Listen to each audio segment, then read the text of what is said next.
Hi everyone, I hope this finds you doing well and staying healthy and safe. In this video I want to show some enhancements to Illuminated Cloud, in particular its support for .forceignore files. If you're not familiar with those files, first they're very specific to Salesforce DX source format projects, and they effectively define the boundaries and constraints on the subset of metadata that should be exchanged between the local project and the organization. They work pretty much identically to the way that like a .getignore file and other .ignore files work. In fact, they use the same wildcarding syntax and things like that.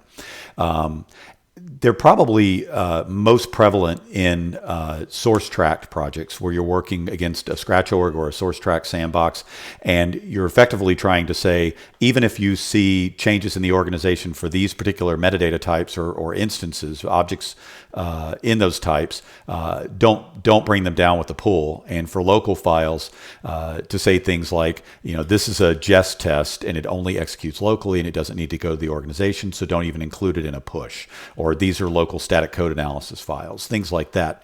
Of course, the latter example with regard to push is equally applicable to a project where you're working against a non-source tracked org, whether it's a DE org or a sandbox or a production organization, or even if you're working against a scratch org and you don't want to use source tracking. All right, so why don't we just dive into it? I think that the demo should help to clarify any other ambiguities about this feature. So this is a forceignore file, and the first thing you may notice about it is it's now treated as a first-class source file. You can see syntax highlighting.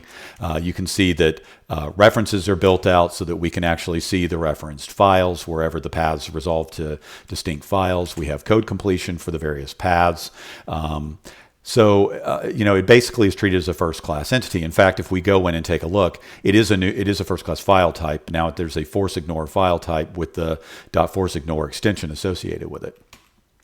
So let's take a look at the way that it manifests in the IDE now with these new features. So, for example, jest tests should be excluded, and they have been under the hood by Illuminated Cloud already. And of course, the CLI already respects this file. But now you can see, and hopefully this is showing up in the demo video, that there's actually a distinct color identification for those files. So you can see it's almost like a dark yellow, and you can see the same thing down here on .eslintrc.json because those are excluded through this file. Those are ignored through this file, and you can see that visually. So that's kind of the first step, is just there's a visual indication of the status of those files in the local project. Now let's say that we want to exclude something else, like this other test file, this UTAM file. And so I'm just going to do this manually. So I'm going to duplicate this, and we can see here more evidence that this is a first-class supported file type, that it's actually validating the contents of the file. In this case, it's not necessarily an error, but it's an inefficiency. It's unnecessary, superfluous. But we'll just go ahead and say UTAM __, and now we actually have this new rule. Now, nothing's changed in the view over there because this is unchanged, so we'll just go ahead and save it. And we can see in the view pretty much immediately that directory and that file were highlighted as ignored files. And if I were to then use the comment lines capability and save, you can see that things are highlighting and unhighlighting immediately upon committing those changes to the file system. So that's kind of the first set of changes. So let's look at other ways that we can manage this file. So let's go ahead and add some other entries. Well, let's talk about why we would. So we have two custom applications here. There are many more custom applications in the organization from various sources. And in fact, let's take a look at that. I'm going to open up the metadata subscription editor, and let's take a look at the custom application metadata type. So if we go down here to custom application, we can see we have a partial subscription. And when we look at it, we can see these two that we have locally, but we can see there's one from an installed managed package. There are a lot of these from just the standard applications in the organization, things like that. So there's other metadata we don't care about. And right now, this is not against a source tracked org. It uses a package XML. The package XML file is also kind of constraining those boundaries of the subset of metadata. But it could very well be that we don't necessarily even want to see this metadata. We want to filter it, make sure we don't accidentally select it, pick it up, things like that. So let's take a look at some things we can do. So I'm going to go to the Applications node and right-click and go to Illuminated Cloud. And there's a new menu option called Add to forceignore. Actually, there are two. We'll go through each in turn. Add to forceignore. And we can see it did exactly that. It created, based upon the selected metadata, or files, if they're not metadata files, it created an entry in .forceignore accordingly. And you can see that the highlighting updated the way that we would want almost, right? So we do want these two to be part of our active subscription and part of our interchange with the org. So they're being ignored by this wild card. So if we want to bring those two back, and real quick, let's show that they're ignored everywhere. So we can see that, excuse me, the applications directory and the custom applications are gone here. Even if I uncheck subscribed only, they're not there. They're gone. And if we go into the metadata subscription editor, we can see that the custom application metadata type, which would be basically in between these two, is no longer present. So let's go ahead and make it so that while custom applications as a whole are excluded, we want to include these, and we'll go to that other option that is now enabled because it's applicable, and we will say add to forceignore negated. And rules can be negated by putting a bang at the beginning of the line. And that's exactly what we've done here. And so we can see again that the file status highlighting has updated appropriately. Applications as a whole are ignored, but these two applications are not. And again, if we go in and look at the other ways this manifests, we can see applications are here. And if we look at all in the org, it's filtering out all the other ones because they're filtered out by the .forceignore file. And similarly, if we look here and go to custom application, we can see that those two are present. And so we actually have a subscription for exactly those two, and we don't have to look at the noise of the others.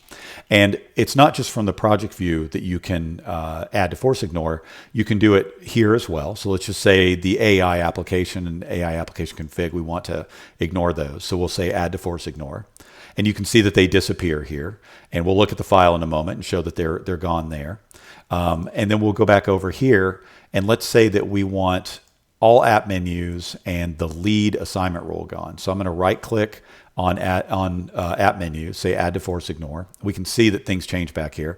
And I'm going to click the lead assignment rule, and I can either right click or I can go to the toolbar and say add to forceignore, and that's gone. You can see the view updating. I'll go ahead and close this, and you can see that the entries were added to the .forceignore file accordingly based on correct wildcarding and things like that. And so we actually are just dynamically updating the .forceignore by just clicking around in the various places where we can see metadata files, metadata types, things like that.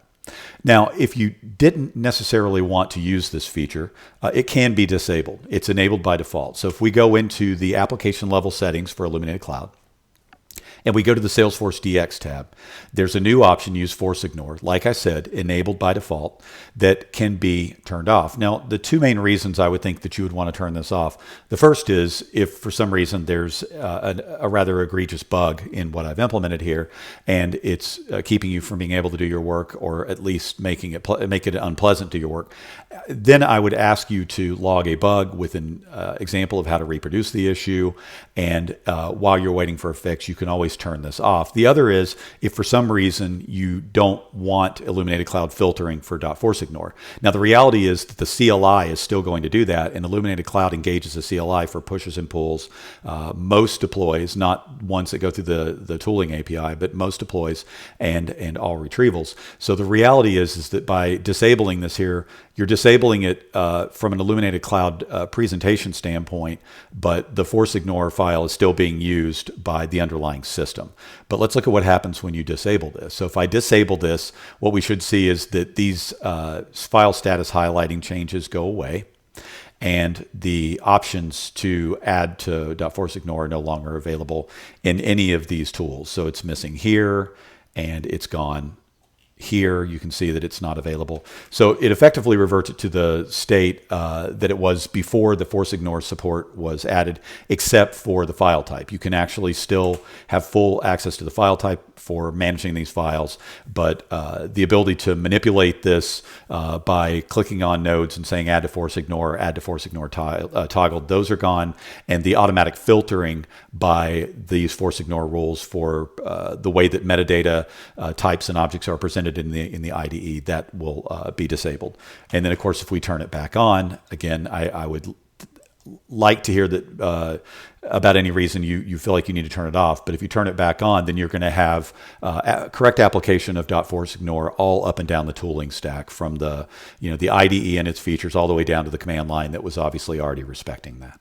So that's really it. That's what I wanted to show. It's it should be pretty straightforward. Hopefully it will make managing these files easier and seeing the net effect of the file on your local project in a more visual manner. So just let me know if you hit any issues. Like I said, please log bugs for those issues with clear examples of how to reproduce it.